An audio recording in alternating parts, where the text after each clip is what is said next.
Japanification. That's what some people are worried may be happening to Europe with tepid growth and some structural problems. Here to compare and contrast is Michael McKee. He's Bloomberg's senior international and policy correspondent. Michael? David, yeah. It is not a rapid growth. It is definitely tepid growth. And it does cause comparisons with Japan's lost decade of the 1990s and basically what's happened to Japan since then. You can see it in the growth figures.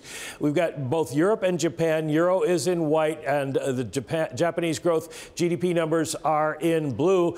And they pretty much parallel each other in a narrow range just between 2% and -1% for about 10 years now. The only hope for the Europeans is that they are still running ahead of Japan with growth. It's picked up a little bit, and the hope is that it will continue to do that with additional stimulus from the ECB. The ECB, of course, meeting tomorrow. One of the problems that they both have is a declining workforce. Both populations are aging. Japan there earlier than the Europeans, and you can see the white line how the prime age workforce in Japan has declined significantly, and now that is happening in Europe as well. And that's a problem because the size of your labor force is a contributor to what your potential growth rate is. And what's happened in Japan is it's drawn a lot of women and younger people into the labor force, pushed unemployment down to 2.3%, but that can't keep up. If they don't replace the population, they're going to have a problem. Europe has an advantage because they do allow much more immigration,